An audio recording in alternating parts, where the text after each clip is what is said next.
आज रात की प्रार्थना में। और आज मैं आपसे बात करना चाहता हूं कि हम में से बहुत से भाई बहन हैं जिन्हें बहुत अधिक गुस्सा आता है और हो सकता है आप उनमें से एक हो। तो आज मैं आपको 3 बातें बताऊंगा। यदि आपने इन 3 बातों को अपने जीवन में अप्लाई कर लिया तो आपका गुस्सा समाप्त हो जाएगा। आपको फिर कभी गुस्सा नहीं आएगा और आ भी गया तो आप उसे तुरंत से कम कर लेंगे। इसलिए इन 3 बातों को आप जरूर से अपने जीवन में अप्लाई करें और सीखें।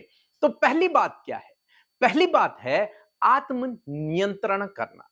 अपने आप पर नियंत्रण रखना। अब कैसे हम अपने आप पर नियंत्रण रख सकते हैं? सपोज आपको गुस्सा आ रहा है, किसी ने कुछ कह दिया आपसे और आपको अंदर से गुस्सा आया, तो उस समय आपको अपने आप को कंट्रोल करना है। अपने आप पर आपको नियंत्रण रखना है। सपोज यदि आपके पास कोई डॉगी है और आप डॉगी को घुमाने जा रहे हैं और एक और डॉगी उधर से आया, तो क्या होता है, डॉगी आपस में लड़ने की कोशिश करते हैं। तो उस समय जो डॉगी के मालिक होते हैं वो क्या करते हैं, वो उस डॉगी को अपनी तरफ खींच कर रखते हैं, यानी उसको अपने नियंत्रण में रखते हैं, उसे बाहर नहीं जाने देते, उसे पकड़कर अपनी तरफ खींच लेते हैं।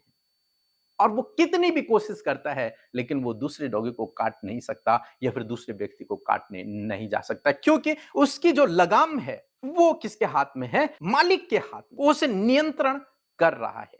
इसी प्रकार से हम घोड़े के बारे में भी देखते हैं। जब घुड़सवारी की जाती है और जो सवार उसके ऊपर होता है, बैठा होता है, उसके हाथ में एक लगाम होती है और उस लगाम से वो उस घोड़े को कंट्रोल करता है।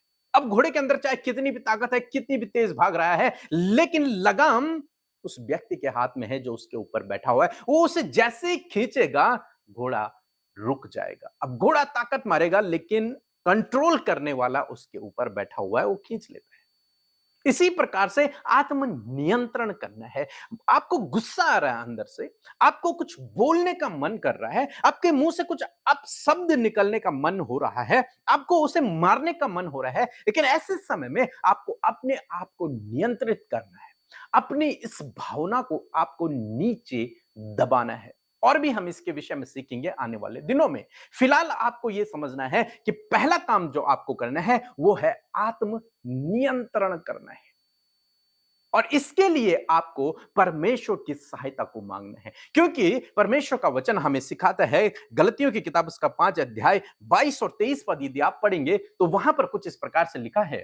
पर आत्मा का फल प्रेम, आनंद, शांति, धीरज, कृपा, भलाई, विश्वास, नम्रता और संयम है। ऐसे ऐसे कामों के विरोध में कोई भी व्यवस्था नहीं। आमीन। दोस्तों, यहां पर परमेश्वर का वचन कहता है कि आत्मा का फल प्रेम, और उसके बाद लिखा है संयम। संयम मीन्स सेल्फ कंट्रोल, आत्म नियंत्रण, अपने आप को कंट्रोल में रखना, अपने अंदर संयम को पैदा करना। और ये आप अपने आप से नहीं कर सकते, लिखा है आत्मा का फल है। इसलिए आप परमेश्वर से प्रार्थना करें, प्रभु से कहें, प्रभु मुझे अपनी आत्मा के फलों से भरे, ये संयम मेरे जीवन में दे, ये सेल्फ कंट्रोल, आत्म नियंत्रण मुझे दे। और निश्चय प्रभु आपकी सहायता करेगा और आप इस आत्म नियंत्रण को अपने जीवन में पूरा कर पाओगे। जब आप ये करोगे, गुस्सा समाप्त हो जाएगा। दूसरी बात हम लोग देखेंगे, फ्लाइट मोड। आपने अपने फोन में फ्लाइट मोड का ऑप्शन देखा होगा। जब हम फ्लाइट मोड बटन दबाते हैं, उसका मतलब होता है इनकमिंग भी बंद है और आउटगोइंग भी बंद है। ना आप किसी को कॉल कर सकते हैं, ना आपके पास कॉल आ सकती है। अब चाहे कितना भी कोई ट्राई कर रहा है आपको कॉल करने का, उसकी कॉल आपको नहीं लगेगी। आप कितनी भी ट्राई कर रहे हैं कॉल करने का दूसरे को, लेकिन आपकी कॉल भी नहीं जाएगी। क्यों? क्योंकि आपने अपने फोन को फ्लाइट मोड में डाल रखा है। हमारे साथ में एक भाई हैं, हमारे प्रिय मित्र हैं। वो कहते हैं कि जब भी उनकी पत्नी और उनके बीच में कुछ बातें होती हैं तो वो फ्लाइट मोड में चले जाते हैं। वो फिर ना उनकी सुनते हैं, ना खुद रिप्लाई करते हैं, फ्लाइट मोड में चले जाते हैं। मुझे बहुत अच्छा लगता है। इसी प्रकार से आप अपने गुस्से को कंट्रोल कर सकते हैं यदि आप फ्लाइट मोड में चले जाएं। मींस ना इनकमिंग आए और ना आउटगोइंग जाए। आपके अंदर गुस्सा तो आ रहा है, लेकिन आपके मुंह से, आपके हाथों से वो गुस्सा बाहर नहीं निकल रहा। दूसरा आपको गलत बोल रहा है लेकिन आप उसकी सुन नहीं रहे हैं। मानो आपने अपने कान और अपना मुंह बंद कर दिया है, न सुनाई दे रहा है, ना आप कुछ बोलेंगे। फ्लाइट मोड में चले जाएं। जब भी आपको लगे कि अगला आदमी आप पर गुस्सा हो रहा है और आपको भी गुस्सा आने वाला है, या फिर आपको लगे कुछ हो गया है जिसके कारण आपको गुस्सा आ सकता है, तो आप फ्लाइट मोड में चले जाएं। कहने का मतलब, या तो आप वहां से दूसरी जगह चले जाएं, या तो उनकी बातों को अनसुना कर दें, अपने कानों को बंद कर दें, अपने मुंह को बंद कर दें। तो ये काम आपको करना है। आपको फ्लाइट मोड में चले जाना है। एक वचन हम लोग देखेंगे, याकूब की किताब उसका 1 अध्याय और 19 पद लिखा है, हे मेरे प्रिय भाइयों, यह बात तुम जानते हो, इसलिए हर एक मनुष्य सुनने के लिए तत्पर, बोलने में धीर और क्रोध में धीमा हो। Means flight mode. ना वो बोले, ना वो सुने। सुनने के लिए तो तत्पर रहे, बोलने में धीर हो जाए और क्रोध में धीमा हो जाए। तो यदि आप इस प्रकार से करेंगे तो निश्चय आपका क्रोध समाप्त हो जाएगा। तीसरी बात हम लोग देखेंगे, एक बार पतरस और उसके भाई की भी लड़ाई हो जाती है। पतरस का भाई पतरस से कुछ बातों को कह देता है, या फिर बार बार पतरस के विरोध में गुनाह करता है, गलतियां करता है।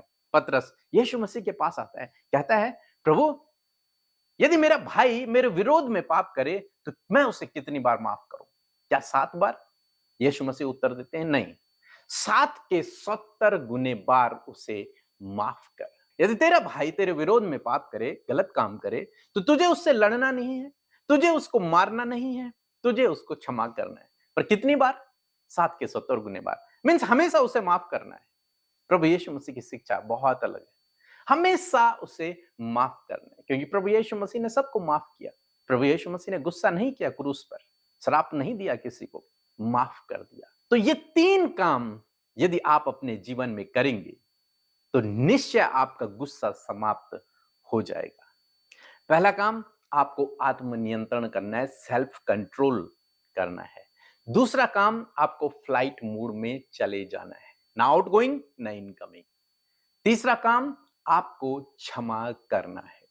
और ये सब आप पवित्र आत्मा से, प्रभु से मांगेंगे और वो निश्चय आपके जीवन में काम करेगा। और जब प्रभु अपने दान वरदानों से आपको भरेंगे, आपके जीवन में काम करेंगे, तो ये गुस्सा आपके जीवन से हमेशा हमेशा के लिए समाप्त हो जाएगा। सो प्रभु आपको इस वचन के द्वारा, आइए मिलकर हम प्रार्थना करें। धन्यवाद, धन्यवाद, धन्यवाद करते हैं प्यारे पिता इस सुंदर पल के लिए, सुंदर शाम के लिए जो आपने हम सबको दिखाया पिता।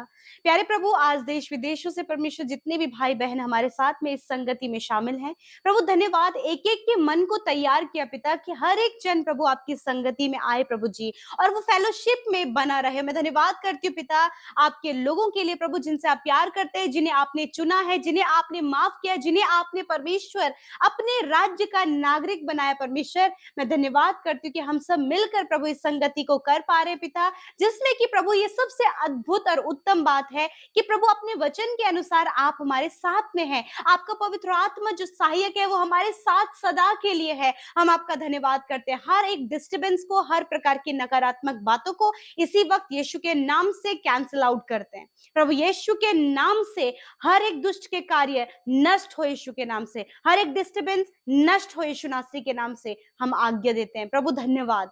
प्यारे प्रभु, आज जितने भी भाई बहन, बच्चे, नौजवान, बुजुर्ग अपने लाइफ की प्रॉब्लम से सफर कर रहे हैं परमेश्वर, तो इसी वक्त उन सारी प्रॉब्लम्स को आज्ञा देते हैं। इनके फैमिली, इनके बच्चों से, इनके परिवार से वो प्रॉब्लम इसी वक्त जाए, यीशु के नाम से चले जाए, यीशु के नाम से। धन्यवाद करते पिता। प्रभु, आज के वचन का हम अपने जीवन में आदर करते हैं।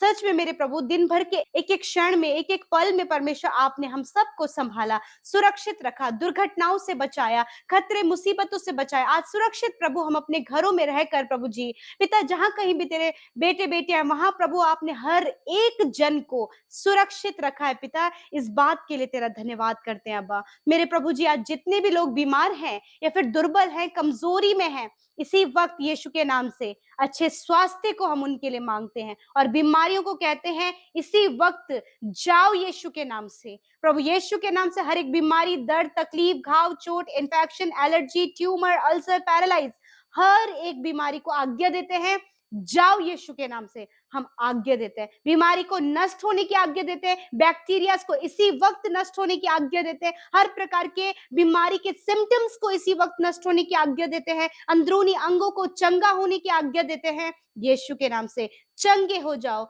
B healed in the name of Jesus. हर एक व्यक्ति, हर एक बच्चा, हर एक नौजवान, हर एक बुजुर्ग इसी वक्त यीशु के नाम से चंगे हो जाओ, चंगे हो जाओ यीशु के नाम से। थैंक यू फादर, सर से लेकर पैरों तक इसी वक्त प्रभु हम घोषणा करते हैं, इसी वक्त हम आज्ञा देते हैं हर एक उस तकलीफ को जो इन्हें परेशान कर रही है, जाओ यीशु के नाम से। धन्यवाद परमेश्वर, एक एक जन प्रभु आपके वचन के अनुसार प्रभु चंगा हो गया परमेश्वर, क्योंकि तेरे कोड़े खाने के द्वारा प्रभु तेरे लोग चंगे हो गए हैं। आज की शाम में मेरे प्रभु विशेषकर आज के उस वचन के लिए धन्यवाद करते हैं प्रभु, जिसके द्वारा आज की शाम में आपने हमसे बातचीत किया। सच में प्रभु आपने इस बात को हमें सिखाया प्रभु कि किस प्रकार प्रभु इन 3 बातों को हम अपने जीवन में इंप्लीमेंट करें, किस प्रकार प्रभु इन 3 बातों को लेकर प्रभु जी हम आगे बढ़ सके। मैं प्रार्थना करती हूँ प्रभु आज प्रभु जितने भी भाई बहन प्रभु यीशु मसीह जिन्हें गुस्सा आता है प्रभु, हमेशा जहां भी लड़ाई झगड़ा होता है सबसे पहले वो आगे होते हैं मेरे खुदा, तो आज मैं प्रार्थना करती हूँ